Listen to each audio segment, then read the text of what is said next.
Hi guys, I wanted to make a video today about the Jang seeder. It's a great seeder for small farms and larger farms too.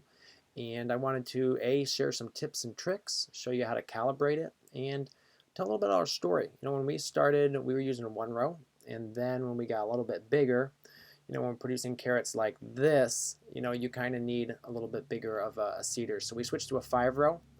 And here's a little video of it running, kind of going to seed with it and the kind of scale we were on at that point.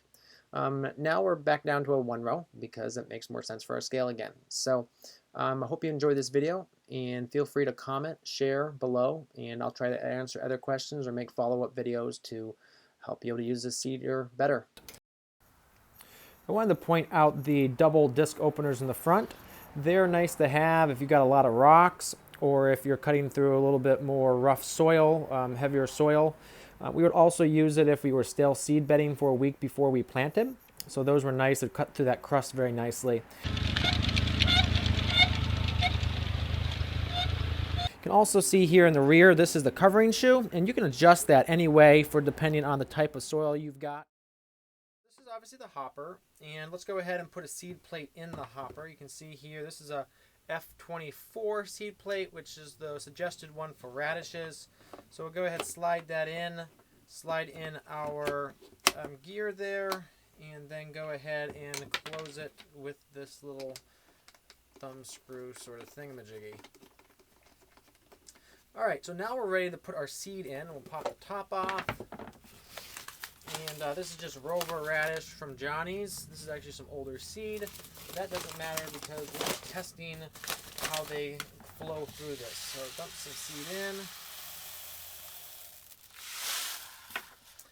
All right, so then we get what I usually use is a little tiny container like this. And dump some little seeds. Let's move that off. And if you notice, the plate has 24 holes. And so if you go back to looking at our seeding chart, it shows that it'll drop a seed every whatever. So let's say I use an inch. So that means for one revolution of this, that's going to be 24 inches or so. All right. So we're trying to figure out how many seeds it's going to drop in those 24 with these 24 holes on this plate. So you can see we kind of got the line right there. So we'll go ahead and then just turn this all the way around till it's about the approximate same spot.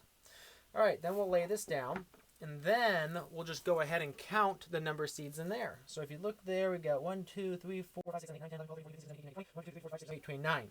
All right, so that time it dropped 29, and then usually what I'll do is go ahead and do it 5 times.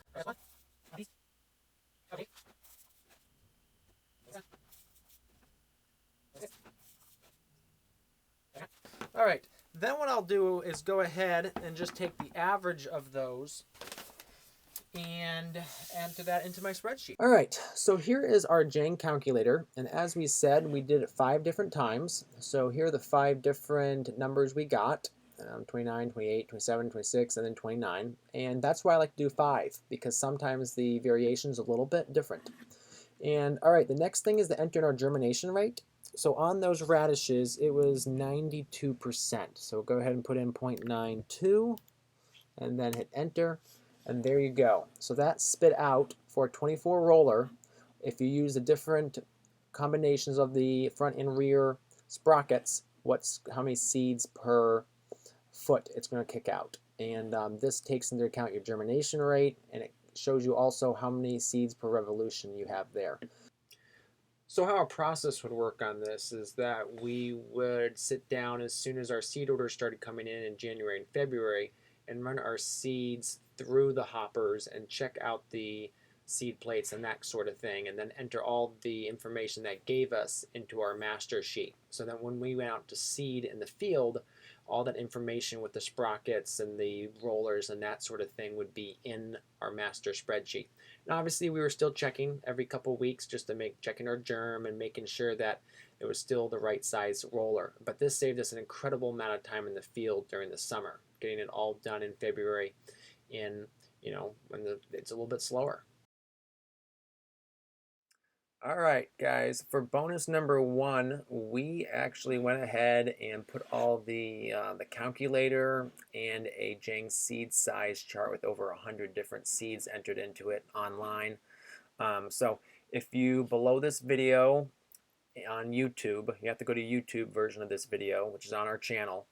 You can click on a link and enter your email in, and it will send you directly to this page. Now, when you do get there, make sure you do download and save it directly to your drive. You want to click on Save a Copy, otherwise the sheets won't work.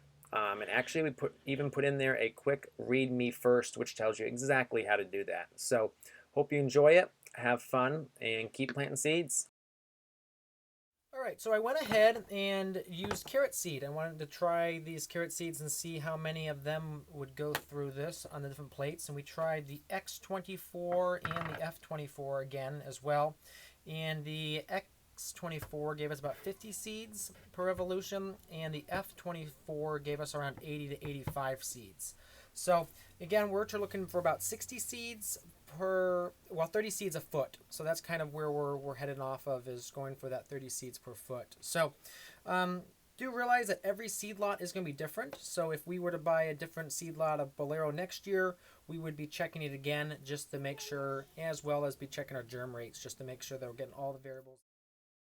Another thing you may want to consider on the seeder that we'll use is this brush here. And you can adjust the brush to go tighter or looser depending on if you feel like it's going a little heavy or a little light on your seeding rate. So in those carrots, like one was like 50, we might want to go a little bit higher, we could loosen the brush a little bit and it'll add a little bit more seed through. Or we could use the plate that was too heavy and adjust the brush in tighter so it was making sure it was cleaning more seed off that. I don't like to do that as much. I just feel there's too much variation, and then between times you set it, you'd be a little bit looser, a little bit tighter. Now, if this had like a thumb screw or something to pull this out and closer, that would actually be much better. But how it's set up, we just like to try to find the closest roller to what we're trying to do and leave this brush the same most of the time.